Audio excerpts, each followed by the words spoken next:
Jai Hind students, this is chapter number 6 for class 8 history.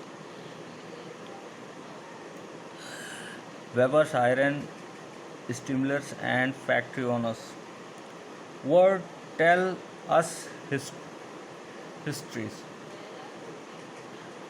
So, European traders first encountered fine cotton cloth from India and carried by Arab merchants in Mosul in present day Iraq. तो European traders पहले जो है Arab merchants जो कि Mosul में थे, आज की तारीख में इराक में पड़ता है, उनके साथ इंडियन का ट्रेडर्स हुआ करता था. So they began to referring to all the finely woven textile as मुस्लिम.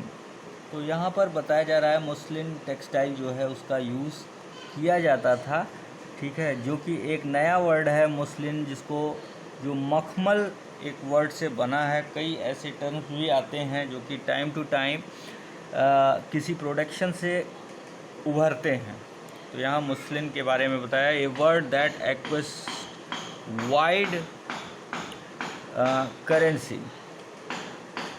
अब जो है ये यहाँ की करेंसी भी है. When the Portuguese first come to India in search of spice they landed a Calicut और on the Kerala coast in south west India.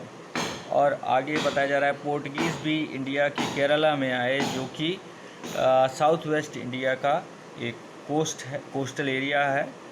The cotton textile which they took back to Europe along with the spices come to be called कालिको.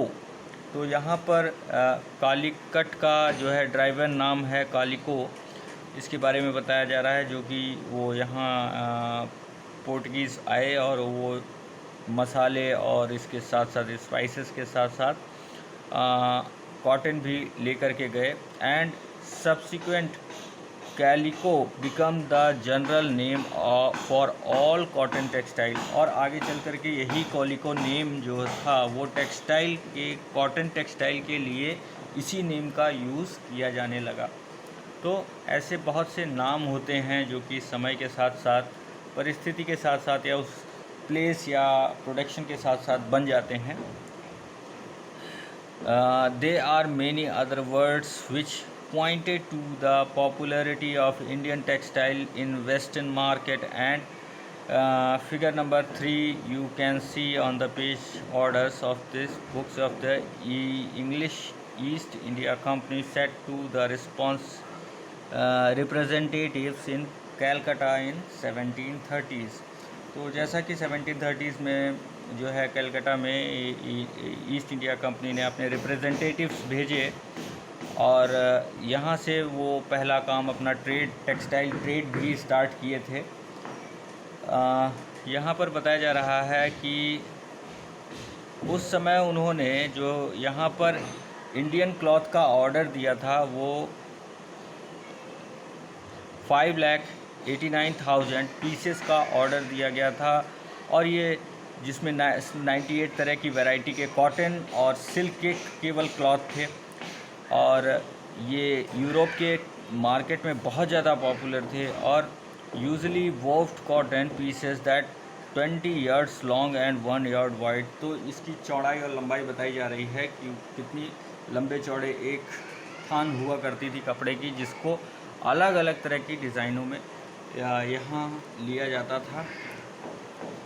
ये एक order book है जिसमें कि कई तरह के orders के बारे में बताया गया है, जो कि ब्रिटेन के बड़े बड़े लोग इंडिया से लेने के लिए वो अपने ऑर्डर्स के बारे में यहाँ पर दिए कि यहाँ से वो सारे प्रोडक्ट्स उनको मिल सकें. Now look at the name of different varieties of the cloth in the books.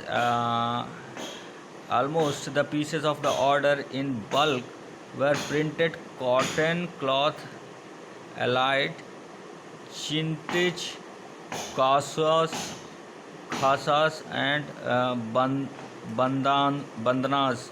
तो इस तरह के कई ऐसे कॉटन क्लॉथ थे जो अलग अलग नाम के थे और उनकी जो है उनकी डिमांड वहाँ से की जा रही थी, यूरोपियंस कर रहे थे, जिसको ईस्ट इंडिया कंपनी वाले जो है ले जा करके यहाँ सेल किया करते थे।